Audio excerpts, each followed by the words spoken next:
The next speaker that we have is Deidre Diamond.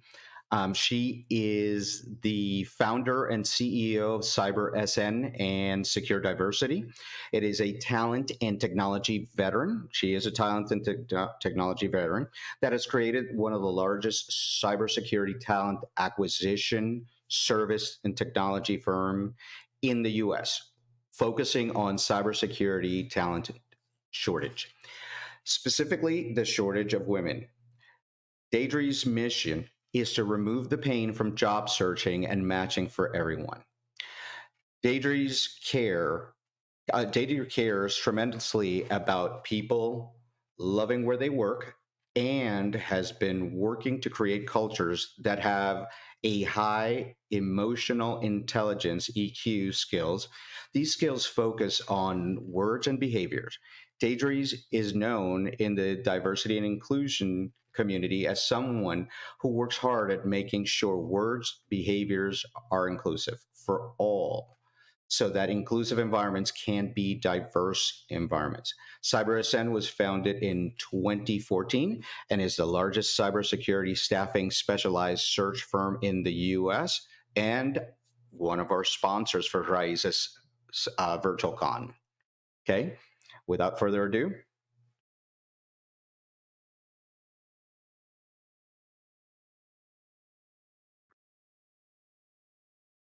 Hello, everybody. It's great to be with you. I am super thankful for all my fellow speakers taking the time to share their amazing knowledge today, and for Eric for putting together this event. You're a very special person. Thank you for your service.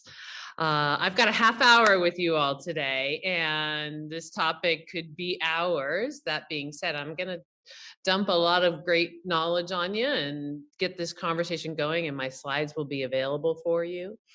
The title of this talk says a lot, right? I know everybody has either experienced for themselves or knows somebody that's experienced the situation of how are there lots of open jobs in cybersecurity, and yet I can't find the one I'm looking for.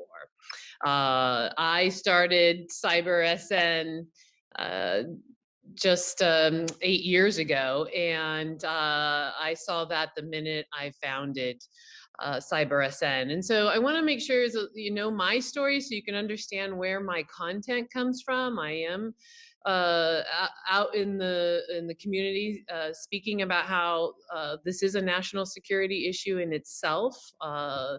The shortage has a lot to do with lots of things, but job searching is one of the problems we have in that framework. So I have a different career in that out of college, I joined, which you see here is Motion Recruitment, and worked for the founders of that firm for 21 years across the next two firms that you see, Rapid7 and so forth. And so I have a particular interest in diversity from the perspective of being the 1%. I'm actually less than 1%. I represent the less than 1% of women that are founding tech CEOs. And so, and I think a lot about how did that happen? Why did that happen? And so I'm going to blend that into our conversation today because it applies clearly to the topic. It also applies to what's happening in the job searching space. But the reality is I worked in an environment that had a lot of equality of behavior. And it's a big reason, if not the number one reason, I was able to do the career that I've done.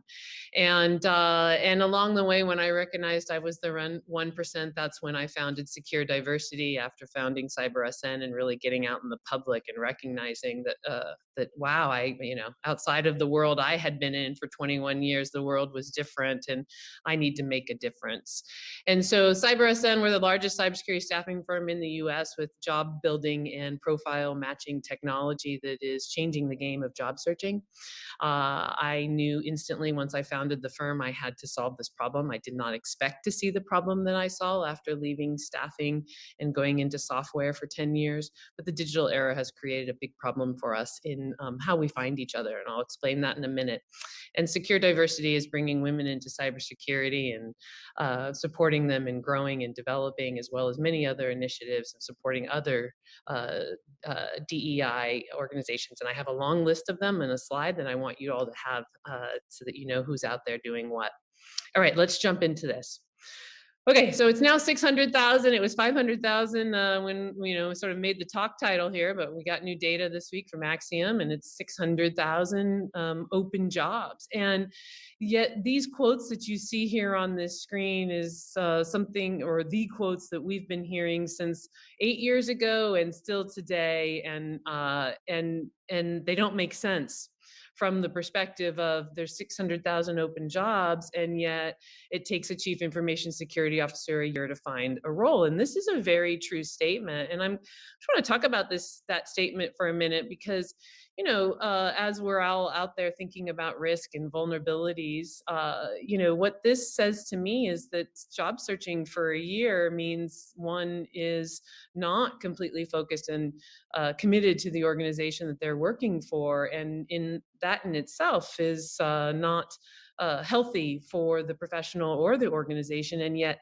there's no way around it. We don't have a job searching system where you can outwardly search from your employer knows. That doesn't exist. It does exist in a lot of the government space, and I think it's one of the reasons why they're successful in developing people and cross training and all those things. But in the commercial space, it's taboo. You get fired. So what an awful place to be in. To include all the way on the other end of the spectrum of entry level folks who are new to cyber with no experience, are struggling to get into our industry like crazy.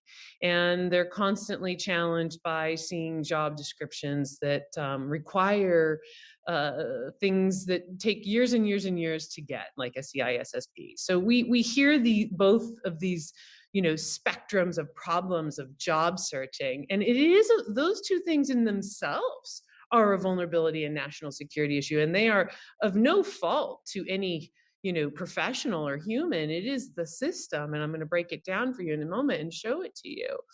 And then, how about I had 20 interviews and none of them were a fit? I mean, this is very, very common.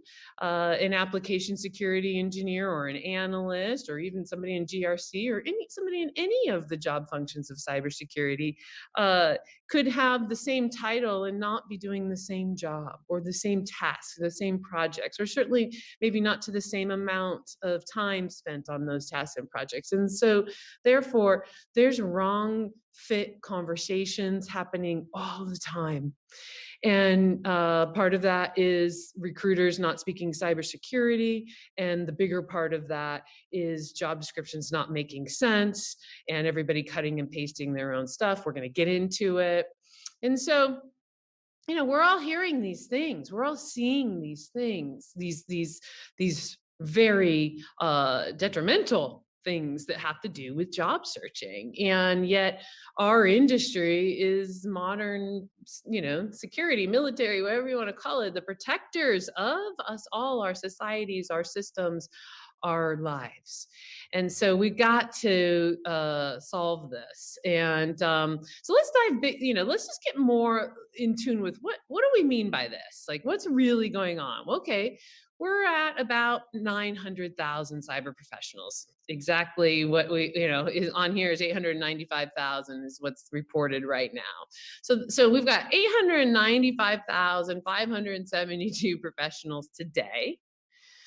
And within that system, we've got 600,000 open jobs, right? 600,000. So the ratio is significant, meaning should be lots of interviews that are the right fit. And it shouldn't take a chief information security officer a year to find a new role. The numbers don't make any sense. The only way those numbers would make sense would be if professionals didn't want to leave their job, meaning like, okay, well, who cares how many people there are if they're not going to leave?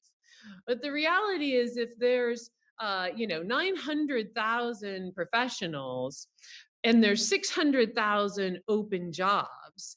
And 83% of the professionals, as you can see here on screen, are experiencing burnout, which really means they're recruitable if you have a situation that solves burnout, which is usually an environment that's having people do more than one job.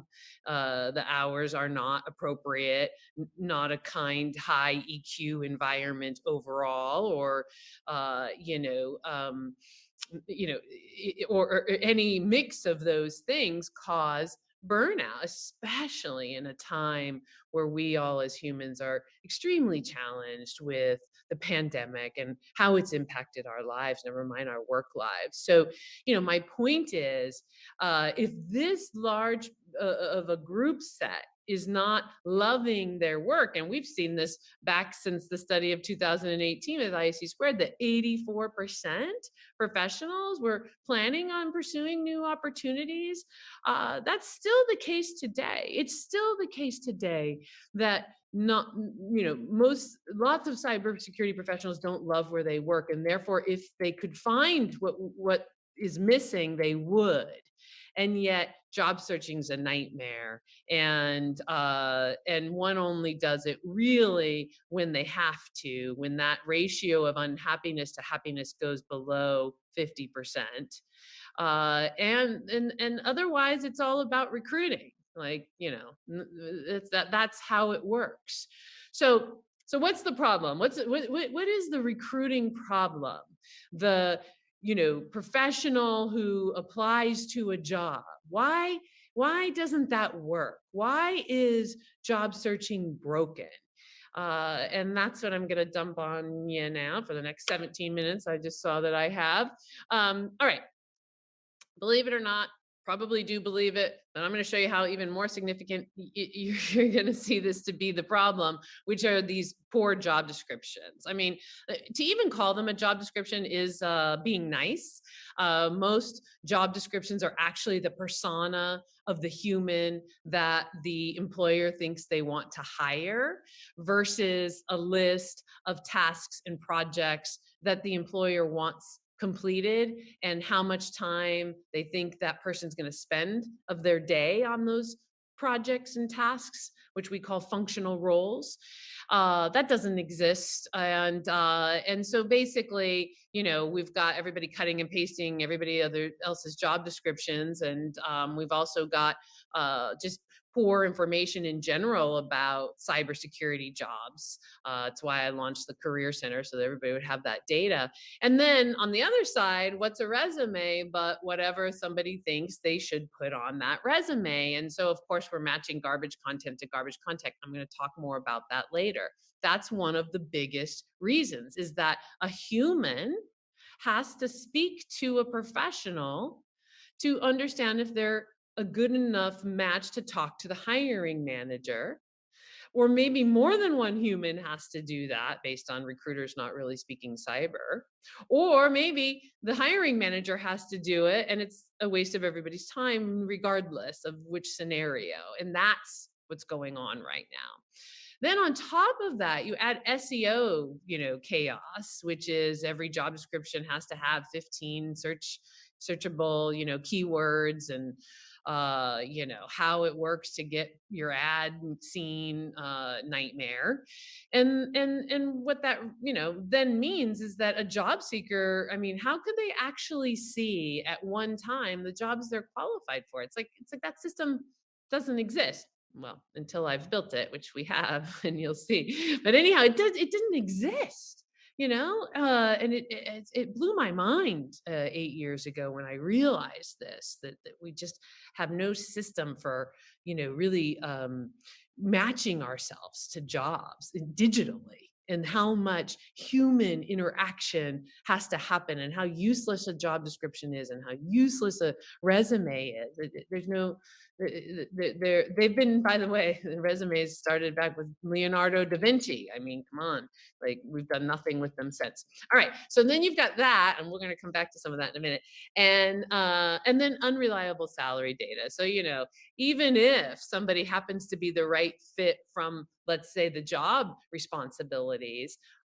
often, very, very often, what is found is that they're not a good fit from the perspective of salary or income overall, total comp.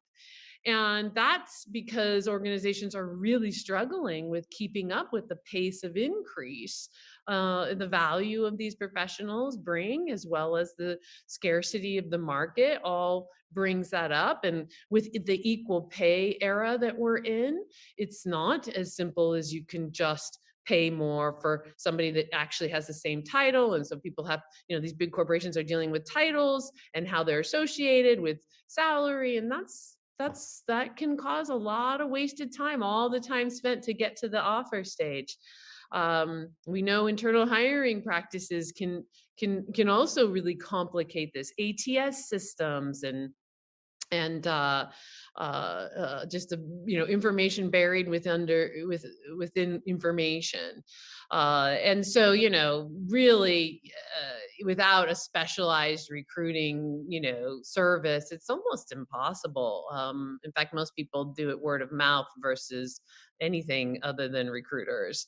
Networking, if you will. So this whole job searching system that we also have to participate in doesn't yield a lot of results, right? And I sort of gave you the framework of all the pieces to it, but this is the frame of all frames, which is where it all starts. It's like communication is digital before it's ever verbal, and this digital communication is so awful between a resume and a job description, meaning there's not a whole lot of real powerful matching going on there anywhere, that we're spending a lot of time wasted. And so, the first thing we have to do is solve that, which is what I had to do to even build an agency that can be successful. And so, job descriptions need to be as detailed as what you're seeing here. And just to make it even, oh, I see. Excuse me, I went too fast. Is that this job shows I'm looking for an IAM engineer, but this is what I want them to do. I want them to do 60% IAM, and IAM for me is architecture and design, identity and access management. You can see that first bullet line, then the second, then the third, and for each functional role, it's folded up here because I couldn't fit it on the screen. You'll see that there's those same tasks and projects under there. Now, this combined with salary and location, and will they sponsor a visa, and hey, what industry is the company in, and relocation information, between the functional description of what one would be doing, plus the other pieces that make whether or not somebody's qualified and interested. With this, we can digitally make sure that when those first conversations happen, they're working. And so imagine the professional using the same taxonomy to create the same what we call profile instead of resume, the same type of information, and now we can match, right? So check it out. You can build free jobs and absolutely can make your profile. This career center is here for us all to take this job description and resume or profile concept very seriously, to understand that we have 10 categories today. When I first started releasing this type of content about 5 years ago, we were in the low 20s in terms of functional roles. Now we're at 45. You can see I have defense highlighted here, and there's 13 functional roles. And if I went into this live here, as you can see, if I wanted to say, okay, let's look at a cloud security engineer and really understand what they do. So when I craft my job description, or if I want to hire this person, or if I'm somebody that's thinking about that role or coming into cyber, whatever the need for the information is, it's here. And to include career pathing and average salaries for those with experience. And so this type of data can allow us to, create job descriptions that make sense. Never mind, I have a tool for you to use to do so for free. We got to stop this. One of the biggest problems that we have, and so. I think that, ooh, it looks like I went out of presentation mode here. Let me just stop sharing for a second and get myself back to presentation mode. Okay. All right. Well, I think you're all going to have to see my tabs. When I went live, it kind of took me there. So we're just going to keep going. All right. Oh, well, it took me back. I'm sorry about this, folks. All right. So, what else do I want to say to you? I want to say to you, here's the, because I know people think about this when they're job searching. Here are the most in-demand security skills today. These are the roles that we see the most, the categories that we see the most. I know people like to hear that.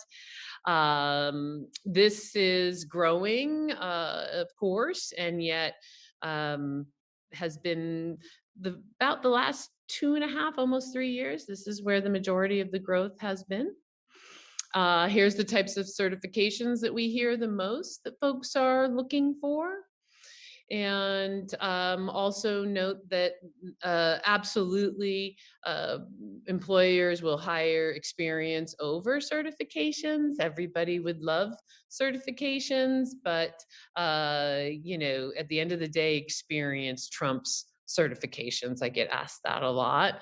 It does, both sound great, and yet not all employers provide the financial support to get them, and they are expensive. So experience is still trumping certifications.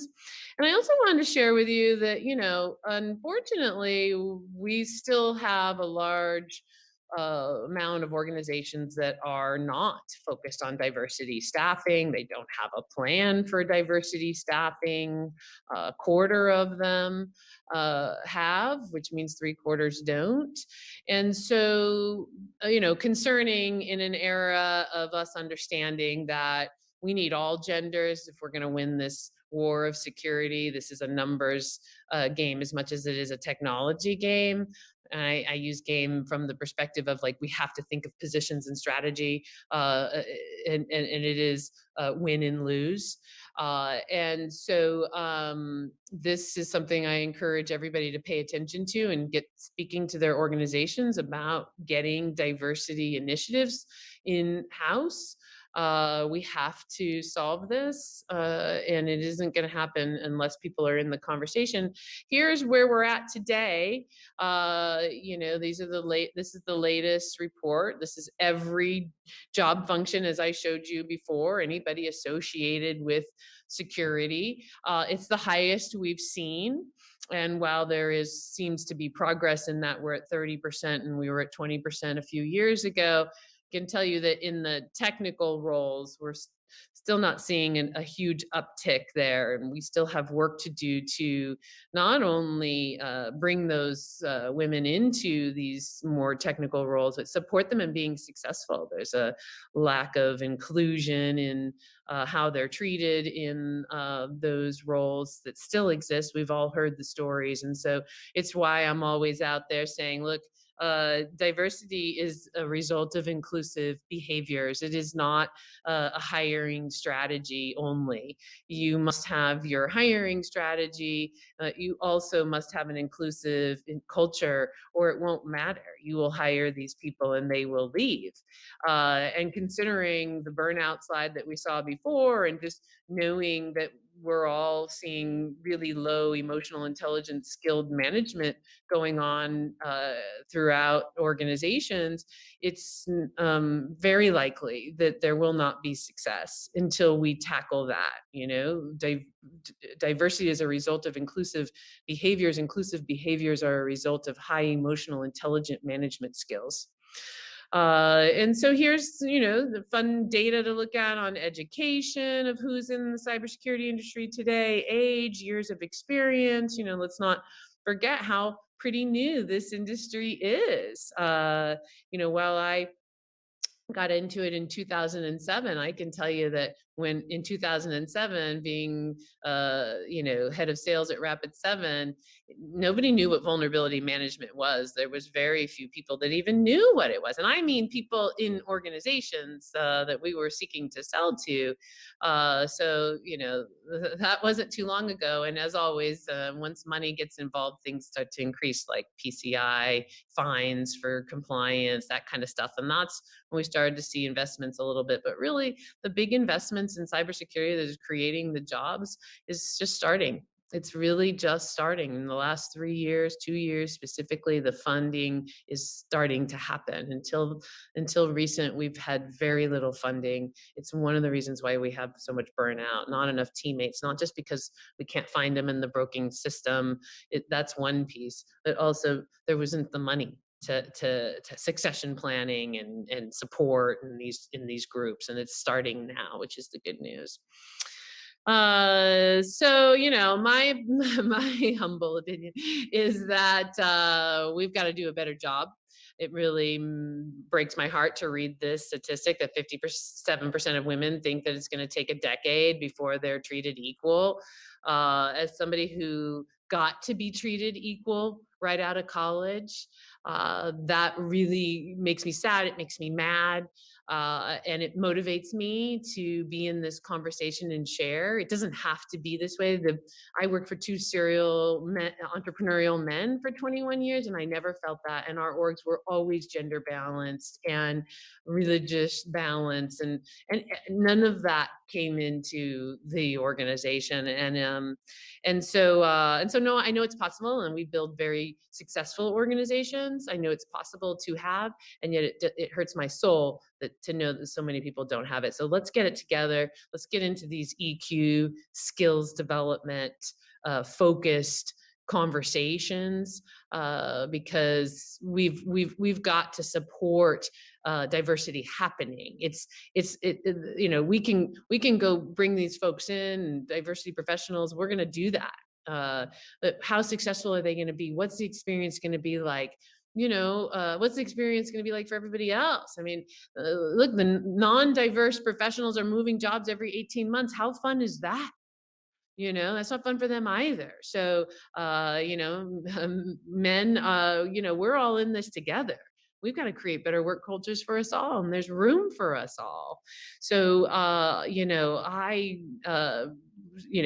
firmly believe that if we don't take inclusion behavior very, very seriously, we will not succeed. This isn't a desire or even, we should do this. This is a must do this. This is about defending ourselves. This is about survival of societies and corporations, and humans and their privacy. And so if we don't incorporate all genders, if we don't promote all genders, like 13% women in the Fortune 500 in security leadership positions. I mean, if we don't promote them, so now why isn't it 30% if there's 30% women in cybersecurity? Like, where's the development focus too? Where's the inclusive, equal treatment? Let's make sure it's there, and it's not to take away from anybody else. We're all one. We all should work within the same boundaries and systems of promotions and development and training. And if we don't, we won't win. And so I'm going to leave you with this. We have about 3 minutes, and that is to say, here's what IQ and EQ is. Your IQ is about test taking, and that's your intelligence quotient. And whatever that's going to be for you caps out when your brain is fully developed, which is for usually somewhere in the mid-20s. Your EQ can grow forever, which is why I've got a skills tree I'm going to show you in a second, because trees, I feel like, grow forever. At least they supersede us. And it's all about how your capacity to be aware of and control and express your emotions, and how others think, feel, and perceive, and utilizing that to be solutions oriented and positive impact and bring people together versus make them come apart. Here's my skills tree. I have lots of videos on YouTube talking about these skills. These are skills. These are business skills, and you must grow them and continue to grow them. Just like your hard skills, they will need practice and they need focus. And so I love talking about every one of these skills. I love teaching these skills. I love working in organizations that have these skills. That's one of the reasons why I love working, is I got to walk into something that had this. It wasn't defined like this, but had this, and I get to give it to others and have for 30 years now, and I love it. So I share that with you. Here's the list of organizations that are out there really working hard diligently every day to support diversity and careers and jobs in cybersecurity. Thank you, all of you. And here's a way for, I know a lot of entry-level people come to events like this sometimes, or people trying to get into cyber that aren't entry-level. You know, you might want to think about government jobs. They do a really good job of training and bringing in those new to the industry. And so here's some great links for you. And last but not least, reach out to me anytime. I encourage you to make a profile. It's a way to be found, but also it's a way to be found and not have to show your identity or your gender or anything about you. And therefore it makes job searching a totally different experience, but also you don't have to search. People will come to you. That being said, CyberSN is here to serve, and you can reach out to me anytime. Thank you for having me. Have a great rest of your day, and looking forward to the final keynote. Take care. Bye-bye.